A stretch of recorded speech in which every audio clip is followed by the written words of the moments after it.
The second exercise in this week's module involves the use of cell arrays, and what I've done is provided you with an M file that will create a simple cell array. So let's go ahead and run that.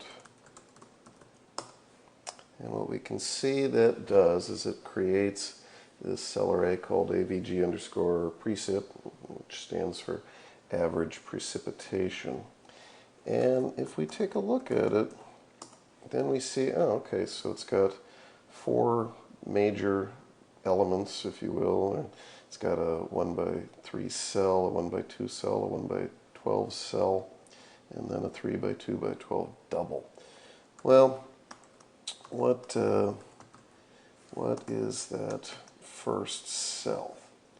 So we do that, and we say, oh, okay, so it's got 3 city names in it. And it turns out that this cell array actually has the monthly precipitation values for the average monthly precipitation values for these 3 cities. All right, so what does the second cell in the array have? Take a look at that. Okay, it's got the precipitation type.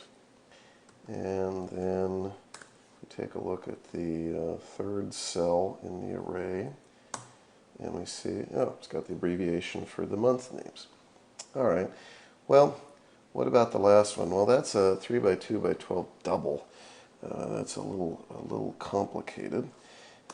But if we, let's see, let's see. So 4, and then we could do 1, 1, 1. It's going to give us a certain value, and that turns out to be, 5 what? Well, 5, in this case it's actually 5.05 inches of what? Inches of rain in first element, so that's the month of January for the first city, which is New Orleans. Well, all right, so there's a lot of data in that array of doubles. But if we take a look at the way that it was created, then we see, well, okay, so first element city, second index is the precipitation type, so rainfall for 1, snowfall for 2, and then the rest of the elements are in this case, the rainfall in inches for New Orleans, and then the snowfall in inches for New Orleans. So what do you know? It's all zeros. When we go to Minneapolis, then it's city number 2. Then the second element is the precipitation type, rainfall for 1, snowfall for 2, and then you've got the average monthly rainfall in inches, average monthly snowfall in inches, etc. And all of those go into this variable precip amount, which goes into the last element in the cell array. All right, so you've gotten an intro to this simple cell array. So the next thing we want to do is do something with it. And the exercise that you're going to fill out will take that cell array and it will do the following. It actually creates this bar chart. And you can see that the bar chart has the average monthly precipitation for Minneapolis. It's depicting the precipitation in inches. We've got the months. Notice that. Ooh, that's interesting. Those aren't numbers, are they? We've actually got the x-axis in terms of months there, and then we've got 2 different values being charted here. We've got the rain values, and then we've got the snow amounts, average monthly amounts for the year, charted as well. And what you have to do in this exercise is take advantage of the cell array. So for example, you can't put in title and then say average monthly precipitation for Minneapolis. No, the city name has to be drawn from the cell array. You can't just type type it into the title command. Same thing with the legend here. You can't just say legend and then rain and snow. The text strings for populating legend has to come from the cell array.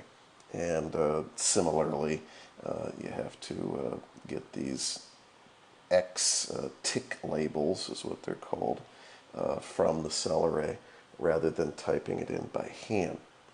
All right, so let's take a look at the template file, and you're going to be starting with this in order to create your solution for this exercise. And you can see, of course, the first thing we do is we create the cell array. Then we pull out the average monthly precipitation values, and that's because even though it's a double, if you try to just access that particular array, because of the fact that it's multi-dimensional, it makes it, MATLAB doesn't like that for plotting. So what we're doing here is we're creating a 2-row, and then it's going to end up being 12 column array that has all of the precipitation amounts from that last cell in the cell array. So you're going to have to pull that out. Then you're going to go ahead and create the bar chart using the element, the array that you just pulled out. Then you're going to go ahead and change the X tick labels to the monthly abbreviations. Now, GCA is get current axes, and so it turns out that if you issue this command, the GCA is the current axes, XTick label is the attribute that controls literally the labels of the x-axis ticks, and you're going to go ahead and put in the you're going to index the cell array correctly so that it pulls out those strings that has the monthly abbreviations in it. Then you go ahead and put in the Y label. That's straightforward. You just put in the Y label. Nothing fancy there, because we don't have a string called inches in the array. You just go ahead and type that one in. But then for the title, again, as I said, you can't just type it in. So we've got average monthly precipitation 4, that's fine, but then you have to pull out the correct string in order to put in the correct city name. Now you'll notice that I didn't use strcat, I didn't use stringcat here. I used horizontal concatenation, horscat.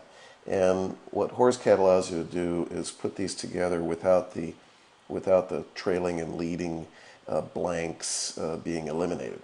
If you run this, what you see is that we have a nice little space between average monthly precipitation 4 and then the string name for the city, Minneapolis. We've got a nice space there, which is what we want. If we had used stringcat instead, it would have eliminated the trailing zeros, and then Minneapolis would have slapped right against the end of 4, and that, of course, is not going to read well. So that's why we had to use horscat. And then finally, you'll need to specify the legend, and again, you're going to be indexing the proper strings in the cell array in order to do that. But that's all there is to it. It's a pretty straightforward exercise, but you get to see the power of having the access to all of these strings.